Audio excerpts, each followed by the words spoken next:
Cuba! It's me, episode 32 of The Willu Show, which stands for Wrestling is Life, Life is Wrestling, and I love wrestling. You know what else? I love Ontario wrestling, and there is a lot of great wrestlers in Ontario, but what about the guys that have been doing it for 15 or 20 years? Sometimes they do get their dues paid to them, but in my opinion, they need another pat on their back. So I made a list of my top 15 veterans in Ontario Indy Wrestling.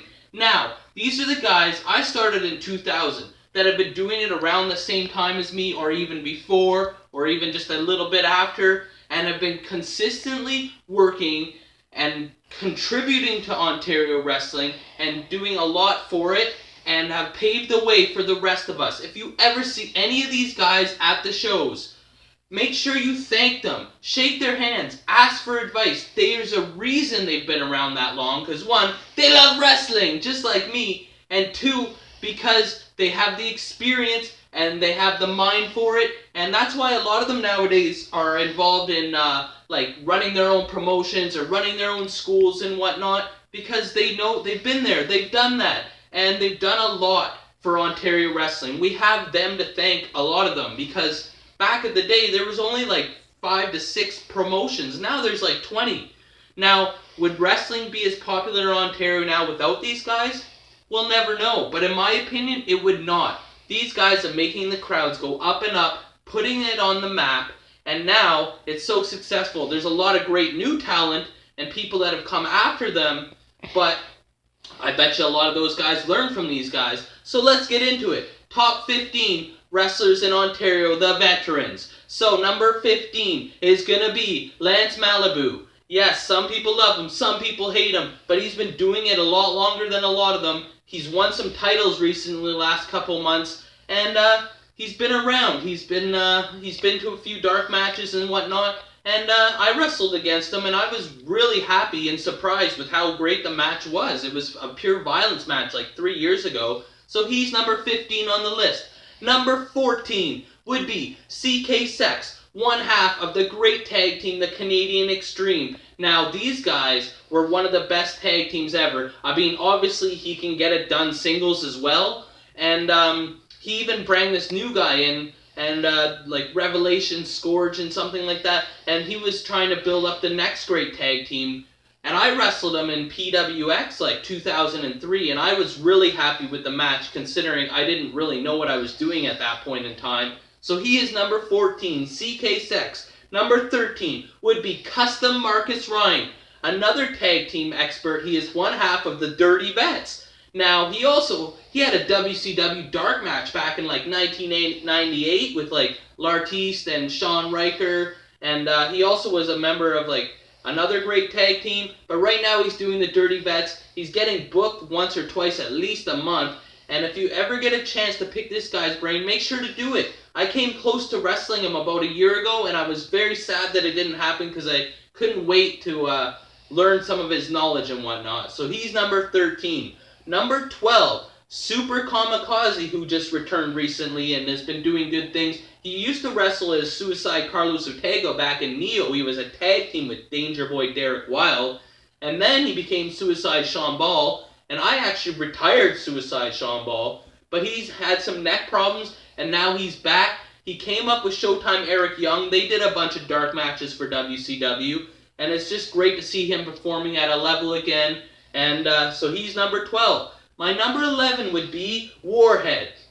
Warhead I wrestled back like 15 years ago for the first time against him and Agent Orange. Warhead had like the longest entrance ever, but he's constantly reinventing himself. He's very creative, and he's still taking crazy bumps to this day. He even retired once, possibly twice, but he even runs a promotion, maybe 1 or 2 promotions. He's very hands-on, has some great ideas, and he is number 11. So now that means we're in the top 10. Number 10, Bloody Bill Scullion. He used to be in a group with Edge and Christian back in the day. That shows you just how long he's been wrestling. Now, he even has his own training school. He runs a couple promotions, and he's bringing up the next generation. He's got like the Mighty Mini guys too, and he is number 10 on the list. He's even taking bumps off of ladders when no one's around. Bloody Bill, number 10. So number 9 would be Reggie Marley, the Jamaican sensation, and he has been doing it. He was in a tag team with JQ Public back in the day, like way back in the day. And then he went on the singles path, and ever since then, he's been doing it at such a high level. The man knows what he's talking about. I've wrestled him like 10 times, and I'm always amazed how I come out knowing more after the match than I did going in. What a true class act. You can tell he loves wrestling. He's still at it. That is number 9. Number 8 would be Phil Atlas. Now, he's been around in the Windsor territory, BCW. He's done a bunch of tours to Japan. One of the best all-around wrestlers in the world, and he's still getting booked to this day for good reason. The man can go like no other, so he would be my number 8. My number 7 is Notorious T.I.D., the other half of the Dirty Vets. Now, Notorious T.I.D. has been doing it for a long time. He's been in many memorable matches, and he has such a creative mind for the business. He even helped train people at the school that's named after his finisher, the crossbody. And that's why he's number 7, still getting booked multiple times a month. The man can go, and he's still doing it at a very high level. So that brings us to number 6, which would be Chris Chambers. Now, Chris Chambers has been around since like the WrestlePlex, Eric Young school in those days too, and he always was one of the best wrestlers in Ontario. I honestly, truly thought he would get signed. Now he's heavily involved in Superkick, running shows and training the next talent, and so that's why he's at number 6, still wrestling some incredible matches. Now, we're in the top 5. So that means the first person in the top 5 is Jake O'Reilly. Now, he is still doing it at such a amazing level, putting the youngsters to shame. He's booked on main events at least every month. He's booked on shows every weekend. Some of his matches are like even better than they were back in the day. I mean, he's just like no one can keep up with him. All the young talent is like blown away by this guy, and he is number 5. So number 4 would be the other half of Canadians Extreme, Chris Thorne. Thorne has probably wrestled more matches than anybody else in Ontario. The guy's been on like 78 tours, and when they go on these tours, they don't just wrestle on the weekend. They wrestle every day, usually once or twice a night. And plus he has his own promotion, plus he has a training school. The man can go. I wrestled him before, and it was one of my favorite matches of all time. Check out that episode. And so he is at number 4 on the list.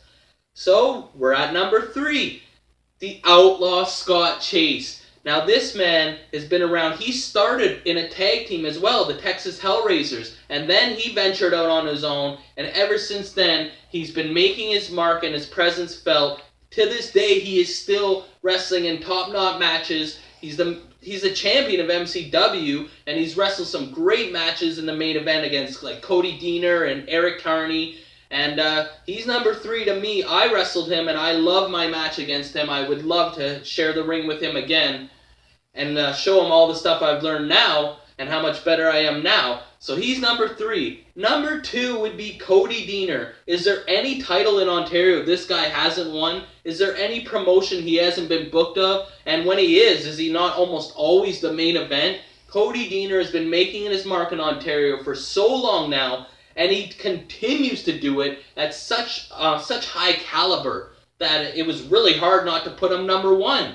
But that leaves who is number 1? Of course, the godfather of Ontario wrestling, the legend, Tyson Dukes. How long has this guy been doing it? How great is this guy? And he's still doing it at a level that most cannot even come close to competing with. He was on the Cruiserweight Classic. He's had numerous dark matches with WWE. Why they didn't sign him is beyond me. And he represents Ontario so well. If you ever get a chance to pick his brain at a show, make sure you do. Don't miss the chance of asking for some advice or even just watching his match. So that's it. I hope you like it. Top 15 veterans in Ontario that I wanted to pay homage to, give them their tribute. They deserve so much credit. Sometimes they don't get it.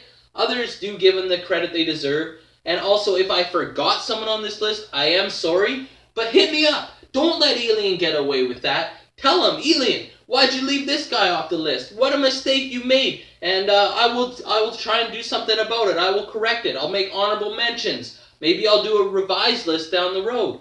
But I just love wrestling, and I'm just thankful for all these guys who made the business in Ontario what it is today, giving myself and many others an opportunity. Like, I remember one time, actually 2 or 3 times, some guys in the locker room have come up to me and they've said, hey, I remember watching you wrestled. Or even one guy said he watched me and I was so small and it inspired him that maybe he could do it even though he was small. And that's just a couple for me. So imagine how many people these 15 have influenced over the years. There's probably been so many people that wanted to get in the wrestling business, even not as a wrestler, even just maybe as a manager or a ref, or contribute somehow or help sell tickets because of these guys and others. I mean, I could only include so many on the list. So I just want to say thank you for all you've done.